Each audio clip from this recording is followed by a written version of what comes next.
We all have a story to tell. Some are just beginning, others have been unfolding for years. Welcome to the Shaman Stories podcast. Each week, I sit down with guests to explore their journeys into spirit, the challenges, awakenings, and the moments that shaped who they are today. So take a breath, settle in, and join me as we uncover the stories that lead us back to our true selves. Welcome to the Shaman Stories podcast. Today's guest is Dr. Eleanor Haspel-Portner, a pioneer in the field of scientific spirituality with over 50 years of experience helping people understand themselves on a deeper level. With a PhD from the University of Chicago, she blends esoteric wisdom with scientific insight to guide individuals towards clarity, confidence, and meaningful change. She's the creator of the Noble Energy Map, a powerful system designed to help you uncover your life purpose, understand how you make decisions, and identify where your energy may be out of balance. Dr. Eleanor has worked with over 45,000 people worldwide, helping them step into a more aligned, fulfilled, and empowered life. Thanks for being here today. I'm glad to be here with you and with your audience. So what we like to do on this story is, before we kind of dive into, the work that you do specifically, how did you get to this point? What made you start blending these two, scientific modalities with the esoteric modalities? What led you down this path? Were you kind of raised in a world with both, or did you, discover one as you went? Well, it's a mixture of me remembering and realizing later, not the driver, but I ultimately realized that from the time I was born, I was seeing auras. Oh. And nobody knew what I was seeing or responding to. And when I was growing up, I remember as a young child looking up at people and saying, "Why are you treating people that way? I wouldn't do that." So that's my memories growing up. I did grow up in a family where both my parents, I believe, was somewhat psychic. My oldest sister, who was 17 years older than me, was clearly telepathic and psychic.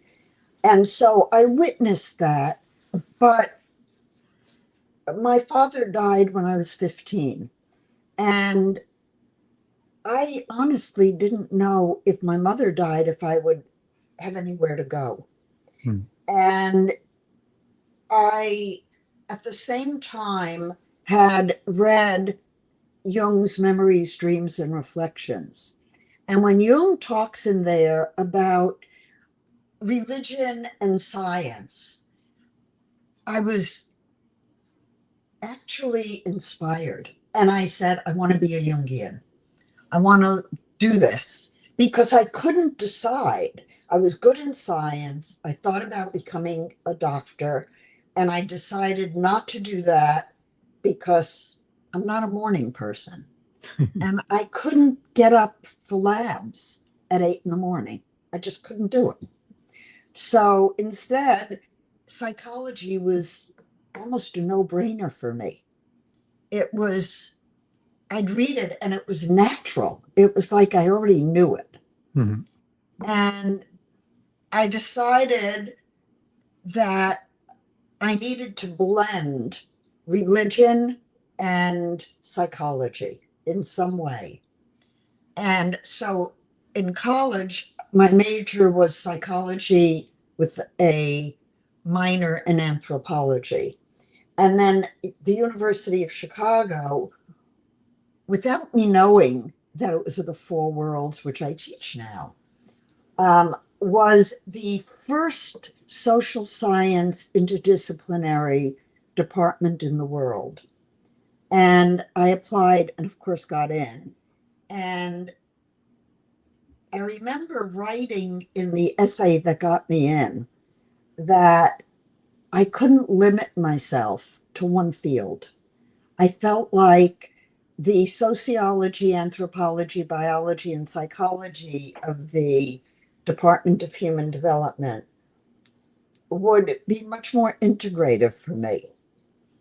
And I think because I saw what they were doing, I got in. And they gave me a full ticket. I never paid for graduate school. I got a research associate position, which enabled me to learn firsthand how the research was done. And I must say, it was fudged, unfortunately, to get Head Start money, which made me very distressed with the academic community. And so I decided that I taught college for 3 years when I was in training, and I decided that I couldn't do that. I couldn't be in an ivory tower teaching people to be in an ivory tower. I needed, and at the time I had two young children, a 2-year-old and a 3-year-old, when I finished my PhD. And I thought, okay, I have to help people. I have to know how to help parents who have a child with a tantrum. I need to help people who are struggling from anxiety. I have skills. And so I wanted to use my skills. And I did a postdoc and didn't know better. I opened an office. I got licensed. I opened an office. I went into private practice. And then I started meditating. And then I had Kundalini experiences. And that brought me where I am today. Nice. Yeah, I like how you said that too, with studying the different disciplines as a whole, because I mean, I never went to medical school. I'm not a doctor, but I always hear about how it's very one track, one sided. They're only focused on their one area because, there's a lot of information there and they got to get through everything, but they're missing out on that holistic viewpoint of how everything could be tied together. It's not just a failure in the kidneys that's causing this. It could be another reason in the nervous system that's causing the kidneys to fail that they're not even looking at, for random example, right? But having that holistic approach, I think, is truly important, even for a psychologist. It's what else out there is there? You mentioned. Well, what I've discovered, Jeremy, is that as a clinician for over 50 years, the first thing I want all the listeners to know is that every person who ever came to me psychologically came because no one listened to their soul. Hmm. They wanted to be heard, not for what they were saying, not for what they felt, but for who they were. And the field of psychology does not do that. So I kept searching for the skills that I needed to access whatever it was my clients were experiencing. And one thing led to another thing, led to another thing. And excuse me for a second. I have a cat knocking things down from my bookcase because I'm not attending to him. So I kept searching for answers. And what I learned was that each of the four worlds, and there are four worlds we live in, delineated in the Kabbalistic tree of life. So it's ancient teachings. Hmm. And the tarot deck has four worlds, four suits. The cards have four suits. So if we trace psychology back all the way to ancient times or biblical, four worlds, what are those worlds? The mental world, the world of our daily life, the waking world, I call it, mental waking. We live in the spiritual archetypal. And I label it that way because we are at our most one with the universe when we're sleeping and dreaming. And that's why when we wake up, number one, we don't remember things because memory is state specific. But also, when we do remember things, they're symbolic of other things. So we enter into what Jung called the archetypal collective unconscious, where we are part of that mix with everybody else's consciousness, and we're influenced by it. Many of the listeners may be experiencing, in the last, I would say since March, a lot of cosmic upheaval. There's more earthquakes, there's more solar flares, there's more lunar eclipses, comets, all kinds of stuff going on. And people feel it energetically. And some people are having physical issues, some people are having more anxiety, more consciousness experiences. And the third world is what I call emotional angelic. And I've labeled them very specifically.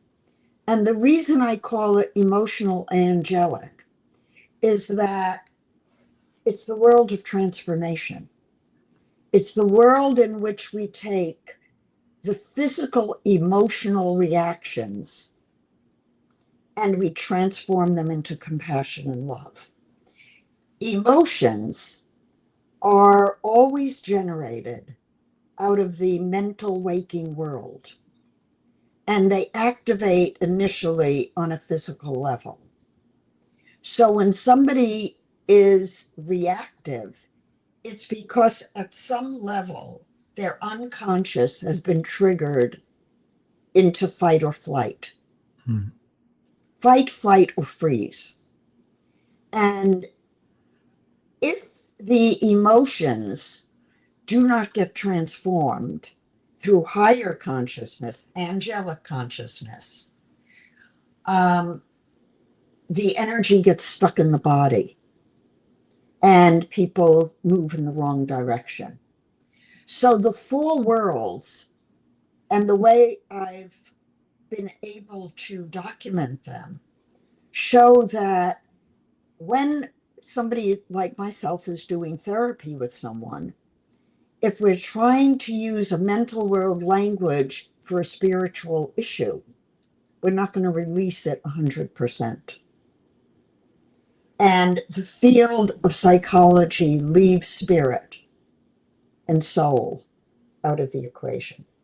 And that's where most people are hurting. Yep.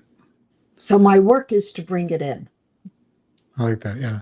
That's similar how my work works. It's same thing when there's a major trauma or major emotional experience happens. We get what, my lineage calls imprints or infinities within the energetic field. And part of my work is clearing out those imprints, those affinities, and even working with someone like yourself, where it's because I believe there's three tiers. We have the mind, body, and spirit, and that we have to look at when we're working on somebody. Mind, body, spirit, and soul. So I'd add in the other piece. okay, yeah, I kind of put spirit and soul together, but I see what you're saying for sure. That makes sense. And then, yeah, when you're talking about the Kabbalah with like the tarot deck, for example, I watched a video. Some guy was showing how the major arcana works with the tree of life because it goes through that whole, archetype wheel, basically. You start at the full, then you end up over here, then sometimes you come back. But yeah, it's all connected in that area too, which is interesting. And so with that, what is Your system that you developed, the noble energy maps, how does that work for somebody? I'm assuming it takes those four worlds and Yes. develops a What map. happened was I was in, I discovered the human design system Hmm. in 1996. And at that point, I had already studied astrology, multiple different astrological systems. I was already a clinical psychologist. I was an ASH certified hypnotherapy consultant. I've been president of a clinical hypnosis society for 2 years. I was trained in imago therapy, Gutman therapy, Masters and Johnson, sex therapy. Um, You still had you kids know, in time for all that. I kept searching and searching and searching. And um, when I saw the human design mandala, I went, oh, I know this. And so I studied it. And I studied with Ra Uru, the developer. And he was literally a scoundrel. Hmm. Um, he admitted to it. Um, he was uneducated in esoteric disciplines. And he made up a lot in human design. Um, the voice gave him the body graph and delineated it. The voice spent 5 days with Ra on the body graph. And it is a sacred geometry of coming from the tree of life. But Ra didn't know the tree of life. He Hmm. didn't know astrology. He didn't know psychology. So I studied it. I got certified as an analyst. I invited Ra to come to our home in the Palisades, Pacific Palisades, where we lived at that time. And he spent many, many weeks in our home. And after I realized what a scoundrel he was, I backed away and I said, I don't want to ever work with him again. 2 years later, um, one of his students called me and said, would you and Marvin help Ra? His wife, they had a premature baby. Hmm. He's bankrupt. They need to get back to Ibiza. He has no money. Can you book him clients so he can make enough money to go back to Ibiza? So I got off the phone and they were saying, could he come with his wife and kids and stay in your home for 2 weeks while he earns money? And you schedule his patients. So I spoke to my husband, and Marvin is an MD, and we both had busy practices. And we looked at each other and said, Ra's a scoundrel. We don't trust him. But the work and the message is important. So we'll say yes. So we said yes. He arrived without Ambrosia or the boys. And after about 2 days, he said, I would like you to be my business partner. And I would like you and Marvin to validate the human design system scientifically. Would you do it? If you agree to it, we'll have a legal contract. Um, we will offer classes only to professionals. And you and Marvin will be the professional arm of human design. And I will spend, this is Ra talking, whatever time it takes to tell you everything the voice told me. Hmm. And I will come back and do that. So Marvin and I talked about it. We said, okay. I said I didn't want to do it. Marvin said, yes, let's do it. And we did it.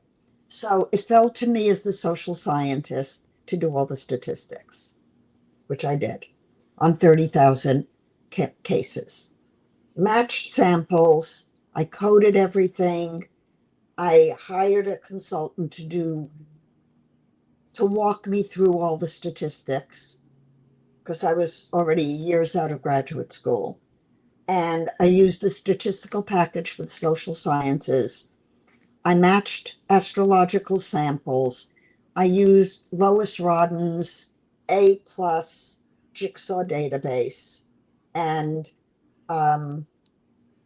Astro Lab. I documented matched samples, statistical significance, and I tested 30,000 samples, cases. I had matched samples for people who died of heart attacks and a matched sample of people who had a heart attack and lived. AIDS patients, some who lived, some who died, fibromyalgia patients, addiction. So I had a sample of general population, AIDS, heart attacks, addiction, and fibromyalgia, 5 samples. And what I found was that type held statistically 5 independent types, not 4 like Ross said. Profile, which many people talk about, is an artifact of the math. It is not a real thing. So profile means nothing the way Ra used it. It was his imagination. Things like, if you have an undefined heart center, you're more prone to have a heart attack than if you don't. Bullshit. No statistical significance in a sample of 5,000. It's a big enough sample to say reliably it's bullshit. So most of what Ross said, content-wise, did not hold. Circuits didn't hold. Profile didn't hold. Color, tones, and bases did not hold. No validity in that concept. So when I ran the statistics on my 30,000 cases, I knew there were missing pieces. And all I had to test was the human design body graph, which is the mental waking world. 25% of who somebody is, or less. It's actually less. It's 14%, half, 12%, 12.5%. Because when I knew that it was a faulty system and that we were missing the sleep design of a mammal, I used my twin kittens, homegrown twin kittens, to delineate the lunar minute calculation to get the documentation on twins. And I was able to do that. So then I had 4 charts: the mental waking world, the spiritual, the emotional, angelic, and the lunar or sleep, the biological. And those 4, when I got the calculations and I looked at the charts, and I ended up with 8 charts, I literally said to my programmer, holy shit, this explains it. Because I looked at my chart and it explained why I kept saying to Ra, I'm not a manifester. You tell me why I wait and I wait and I wait until I know because I know because I know. And it's there in the lunar chart. I'm a lunar generator. And then I looked at my kids, and I looked at my husband, and I looked at my family.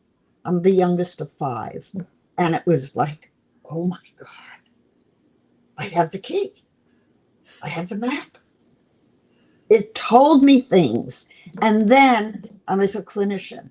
And I say I tested 45,000 clinical cases.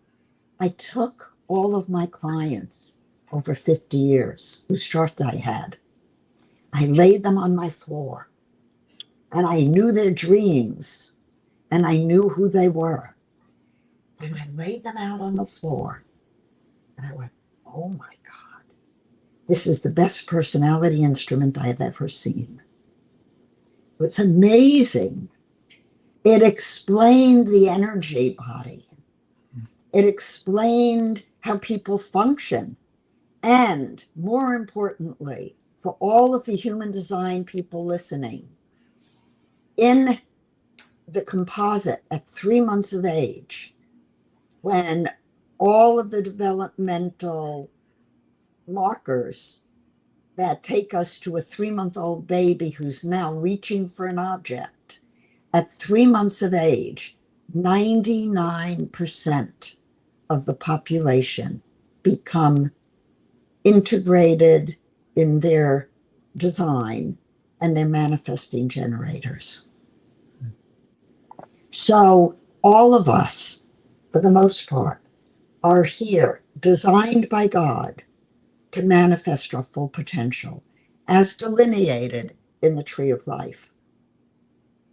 So my work, my mission given to me by God in Kundalini experiences is to show that the field of psychology has left spirit out of the equation. And that in truth, at 3 months of age, all of us are here to realize that we can be fully actualized. And the tree of life is the map of how that happens in consciousness. Nice. That's impressive. Because I've had my chart done with human design before. I've actually had someone on that talked about human design. So I guess my question is, like, with the work you did with Ra, did he implement any changes to make his system better, or is it still the same system today as it was back in 97? It's the same system it was in 96, 97. It was the same system that he had in 1992. It is a faulty system. It was made up. The voice didn't tell him a lot of what he made up. And Ra literally said to me on the phone, I'm going to keep teaching that there are 4 types because my ego will not let me teach that there are 5. But you teach that there are 5 because that's the truth of the science. And then he didn't have any idea how to teach about dreams. And I taught the first dream seminar. And when we got to my car, he said, oh, now I can give the keywords for the dreams because I learned from you what they are. So I taught the first dream seminar with Ra in Sedona in 1999. And I published it in a book called The Triple Design Matrix. It's on Amazon. I took several of the books I published with Ra. I ended up publishing 13 books with Ra when we gave lectures together. At the time, I didn't have the science. But once I got the science, I went back through the books and I put in commentary on what's real and what's not real. And those are published and they're on Amazon. There's the Triple Design Matrix. There's Human Design and Health. There's the Science of Human Design. And then my Beyond Human Design book gives you all of the keynotes for all of the worlds and the iterations of how you'd read them differently for each world. And the Cosmic Guidance book is an evergreen book that I wrote delineating the aspects and the transits for every day of the year as a journal. So I've written quite a few books expanding the system. The Cosmic Secrets and Astrology Essentials, my first two books on design, expand the system and explain why. Nice. A lot of the human design people have not wanted to hear that much of what they're teaching is faulty and disempowering for people because they're working with only the mental waking world. Well, yeah, and I mean, yeah, part of it's that, oh, I invested all this time and energy learning this system, and now someone's telling me it's wrong. I can see how that's a hard thing to grasp. I mean, we see that all the time with other things, but it doesn't sound like it's necessarily wrong overall. It's just missing a new piece that you helped, It's develop. wrong from the standpoint of a lot of what is being, what's the right word, fabricated, Hmm. that has no validity. Like what I said about heart attacks. Yeah. Okay. Also, a lot of the open centers, what Ross said about projectors, for example, is that a projector needs to be recognized. No, no. A projector needs to recognize themselves. Hmm. They're not going to wait to have somebody else recognize them. It's about them knowing what's right for them. And if somebody's a projector or a reflector, and most people become reflectors and projectors on the inner plane, but so many people pick up energy from other people. And we need to tell them that. My husband, for example, is now I use Chiron in all of my charts, but Ra thought he was a projector. And Marvin is a medical doctor. Well, he's so open that he picks up in his body what his patients feel. Hmm. Now, that's a gift and it's a curse. And once he learned and could see how open he is, and before we had design, he would come into the house at the end of his day, and I'd look at him and I say, Marvin, who did you see today? This isn't you. And we would track. Oh, I saw this person. Oh, this headache came from this person. This stomach ache came from this person. So knowing how open you are as a projector, is it yours or is it somebody else's?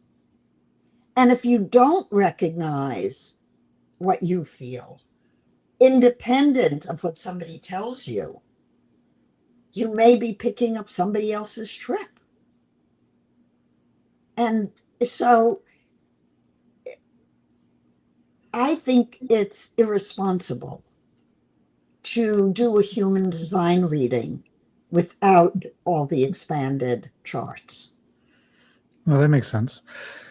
And with those categories, so there's the manifester, the generator, projector.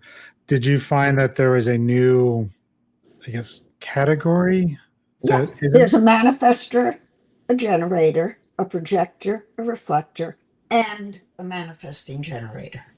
Okay. 5 types.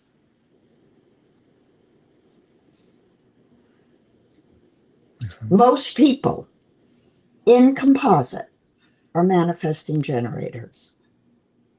And I saw in all of my doing of charts, I don't know how many, more than 15,000 clinical cases at this point.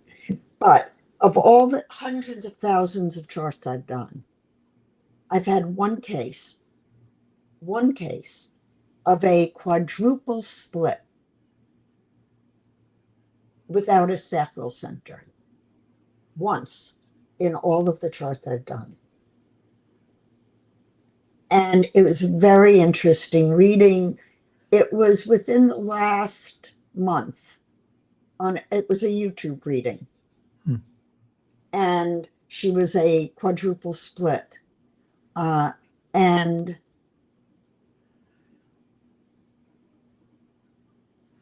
when things came together, she never got the sacral center.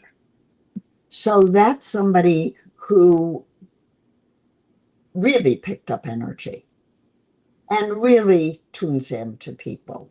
And I ultimately I said to her, "So what do you do?" She works full time, but then she's a psychic medium.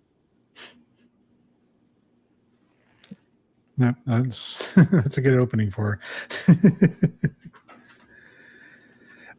So with your system then, because I did go to your website and there's like not a quiz, but there's a questionnaire you got to fill out, and then from there there's I didn't get to the very end of it, but it was with those questions, and then they take this self-assessment, and then they can schedule A time with me. time with you directly, or do you have other people under you that you've taught? I do it myself. Oh, well, okay. Nice. I Other people can do other things for me, but when it comes to dealing with clients, I always do it myself. Nice. And then you teach people how to do this as well? Yes, I teach people, Okay. and I am rolling out a certification program for the four worlds for clinicians and therapists and coaches, because the communication, when you're working with a client, if you don't know which world they're in, Hmm. you don't know which communication to use. So that's something that needs to be taught. And then I also teach and will certify people in noble energy maps, which is the complete system. Nice. And with the four worlds, I guess, is there a way somebody can know which world they're coming in from? Or because I'm assuming it's kind of case by case, story, situation by situation. No, we all live in all four worlds, Hmm. and we live in them throughout our day. So, for example, when I get up in the morning, I take 2 to 3 hours for self-care.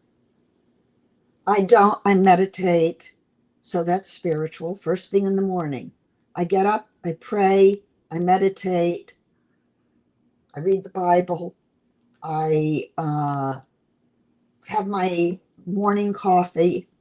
I do keto, so I use bulletproof coffee in the morning, Hmm. and I fast for 16 hours a day. But my self-care is my morning time. And then when I stop work at 5 o'clock, again, my evenings are self-care Hmm.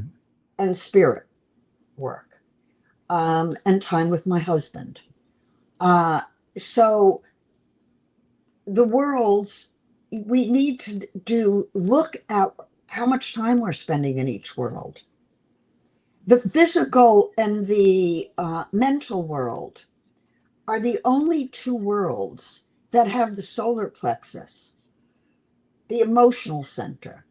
And in the tree of life, now Ross said the body graph was a synthesis: tree of life, astrology, chakras, the I Ching. I added developmental psych. Hmm. I validated the five worlds, the four worlds, and the integrated on astrology, physiology, psychology, and esoteric theory. So all disciplines talk about four worlds. Those four worlds must be integrated for a person to feel self-fulfilled. If you're living, and many successful business people, they're going, going, going, going. When you ask them, are they happy? Something's missing. Hmm. or they burn out. Why? They're not listening to their soul. They're not listening in a relationship. Many people don't know how. The communication we teach is incomplete. What you use to access and discern, is it a need or a want, is a very specific language, and you use it in the mental waking world. Right now, we're having a mental waking world conversation. We're using a language we both understand, and we're talking for an audience we hope is listening, and we're talking about things hopefully they're interested in. Now, we're making an assumption. The assumption that I'm making is that your podcast, from its title, is dealing with spirit. We're dealing with people who know that there's a soul, who know that there's consciousness beyond the waking mental physical world. And many of the listeners live in that world. And if they get too bogged down with things to do day to day, they're not happy. So we're living in a culture that has a hard time giving space to spirit, giving space to being with someone in the space where they're hurting. And the language tries to pull them out of it. And you cannot solve a problem except at the level of the problem. So you can't solve a spiritual problem using a mental world language. Well, then what would be a good, I guess, first step for people to take to try to connect with their soul better or connect with spirit? What's a good starting point for someone who's been, like you said, these powerful CEOs who are working all the time and they don't take time to do that? What is a good start? Well, they could start with writing down gratitudes every day and using a because statement in that gratitude. A because statement is very specific. And I like to use the because statement from Tom Gordon's parent effectiveness training. And it goes, I feel X about, and then there's a tangible, concrete effect on me of that behavior. So if somebody talks to me and they're talking and not touching my soul, they're not meeting my needs. And how do I tell them that? I have to find a tangible, concrete effect on me of where they're missing. But more importantly, when you're trying to access soul, use language that has no auditory, visual, or kinesthetic cue. A statement like, so Jeremy, when you talk about soul, what do you know about soul?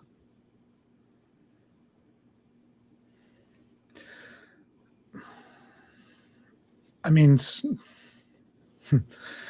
That's soul, a clean question. yeah. I'm trying to think of the right way to word it, but yeah, with me, soul it's the essence of everything we are. It's not the physical body, but it's all of our consciousness, all of our memories, all of our energy. And To me, does that consciousness and energy originate inside of you or outside of you? outside. And where does it come from? The higher consciousness above us, whether some people call it God, I call it source. We all come from this higher place. And And when this higher place comes from you, how does it come to you? It's like what when it comes to you? it's like waves of energy when it comes to me. Like I feel like a expansion, and like I feel energy move through me. You feel energy move through you. And what do you know about that energy? Does it have a size, a color, or a shape? No, as far as I can tell, it's endless. Mm, endless. And what do you know about endless energy when you know endless energy? Do you see Yeah. how those questions immediately put you inside yourself Mhm. and you have to really dig to come up with your experience? That's very different than if I said to you, so when you're with Source, what does it feel like to you? Yeah. Or what does it look like to you? That immediately puts you in your head. Mhm. And In that's why I was trying to, because you mentioned don't think about color. And so I was trying to come up with answers that didn't have that either. exactly. And it's very powerful Hmm. to go inside and to self-reflect. So a lot of times when I'm doing a noble energy map reading, I'll see a lot about who that person is and how they make choices and decisions. And in what I found scientifically in the human design body map is that there are four factors. And factors are constructs within a system that hold together as a cluster. So there is a cluster in the four worlds where each factor has to do with the world. And when somebody has the central channel that goes right up the spine to the crown, Hmm. I'll often say to them, you need to use clean language to find out if you're going in the right direction, in the right space for yourself. And so I give them a clean question protocol to get in touch. Are they going in the right direction for themselves? Or did somebody in the mental world tell them to do it? I was very blessed growing up because my parents would always say to me, we trust you. Do what you feel is right for you. Very few parents tell their kids that. Hmm. So my mother especially would say, do what you know is right for you. So I grew up, and sometimes I remember one time I said I wanted something, and I was convinced it would change my life. And so my parents got it for me. It didn't do diddly squat. And I remember thinking, why would I ask for something so strongly that really didn't make a difference for my soul? Did I lie? Was I unreasonable? And I never did it again because it taught me a lesson. I never told anyone until today that I had that experience. I think I was 13. But you can see now also emotional reactions. When somebody gets cut off on the road or gets angry at a spouse, those emotional reactions come from the physical world. They're not spiritual. They may have come when you got cut off spiritually, but they're activated from old wounds. So in order to move from lower mind to higher mind in the tree of life, we are confronted by challenges. And the challenges are there to teach us to not be emotionally reactive, but to take in and know what our soul wants, and then to communicate without reactivity what we need and want, and do not attack another person. Compassion and kindness and love, what Jesus taught. And he was teaching how to be in the soul. But psychology moved it away. Do you think at some point somebody might be too far into the soul, where they're not paying attention to the emotion, the physical, and the Yes. biological? It's very easy to go sit by a tree and meditate Mhm. and not relate to anyone in the world. I was told in 1978 to go to India, to Osho's ashram. When God tells you something, you do it. So I went. I met my husband there. I met him at the day and time my mentor astrologer told me I would meet somebody. We've been together since the day we met, 48 years ago. When I was at the ashram, it was easy to be in soul, but it was also easy to get pulled into the mental waking world. And Osho knew that in order to integrate spirituality, you needed to be in the marketplace. And not everybody at the ashram was capable of doing that. So he built the ashram as a sanctuary for people who couldn't function in the world. But somebody like myself, he sent back. He didn't want me staying in India. And I had no intention of ever staying in India. My husband left his medical practice in Beverly Hills and went to India, just gave the practice to his partner.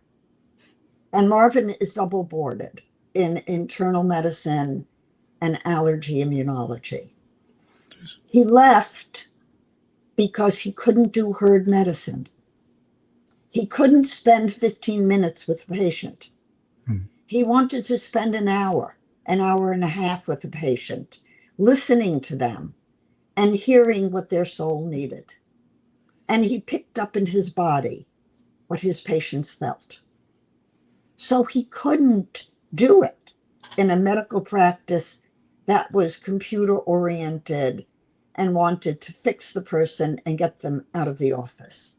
So when he came back from India, 10 days after I did, and moved in with me, we got married and bought a house, and he worked in the pool house by himself with no staff. So when a patient came in, he could sit with the patient for as long as he wanted and talk to them. He had patients for 40 years whose life he saved. He still has patients. I mean, we moved from California to South Carolina. He has licenses both places. Nice. Last night, a patient he hasn't spoken to in 2 years called him because he needs more allergy stuff. When a doctor listens to the soul of the patient's healed. Nice. No, I like that. Yeah, I agree. It's the system now. It's like 15 minutes in, 15, get out, get in, get out, get in. And you can't even see a doctor. Yeah, usually it's the nurse the PA. practitioner. Yeah.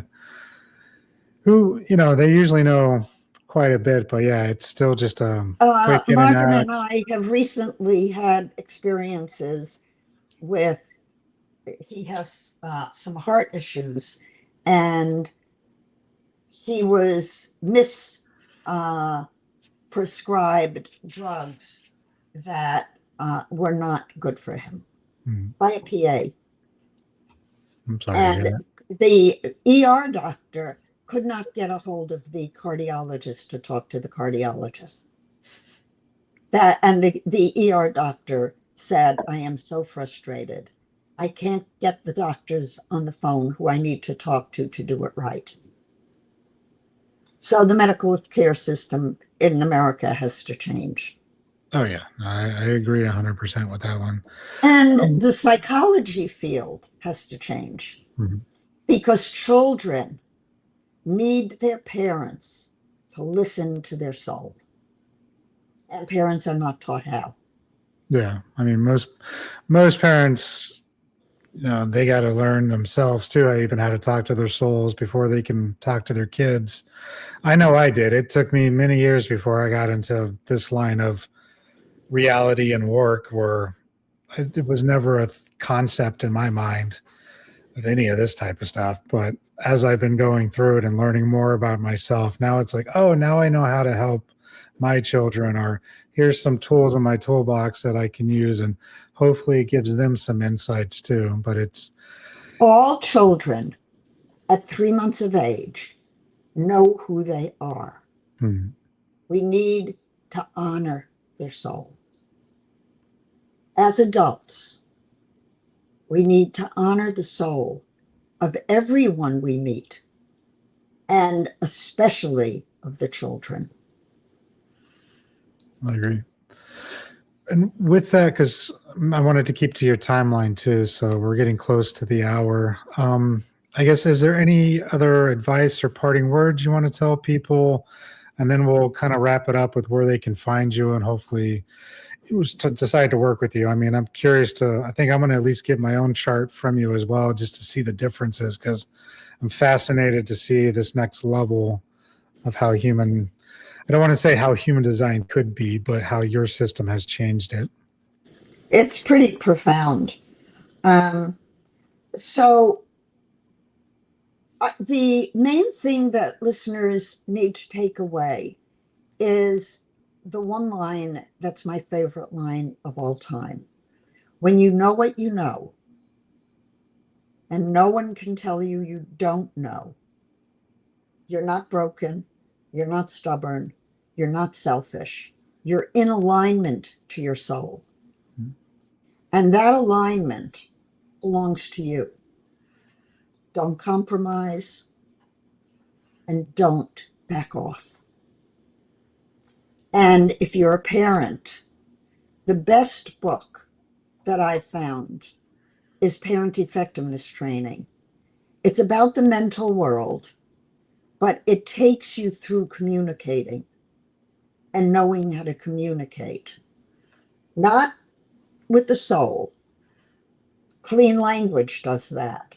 Hmm. And if any of the listeners want a document on clean language, um, just email me and I'll send it to you. Okay. And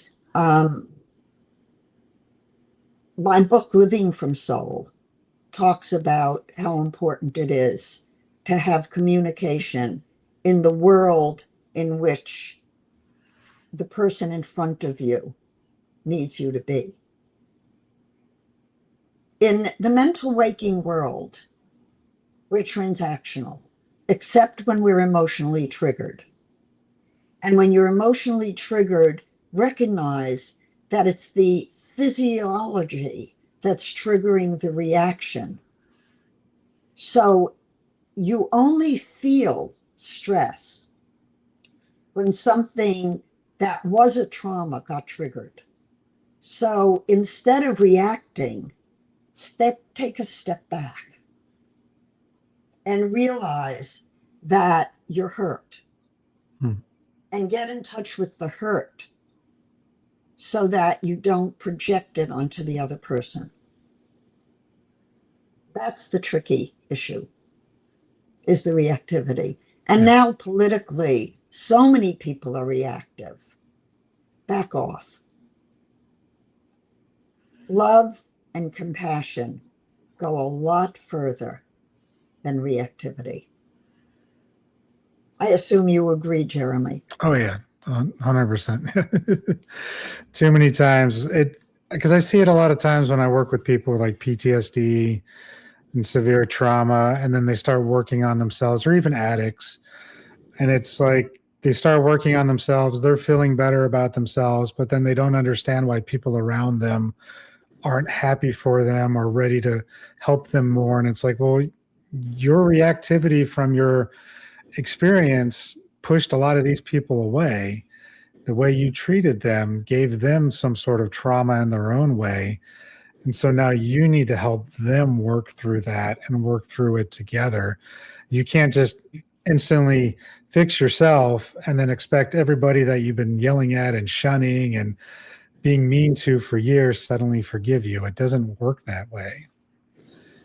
And it's important for people to realize that. And yeah, the politics, I tell people the same thing. Just do what is yours to do as local as possible. Stop worrying about 5 countries away and this and that.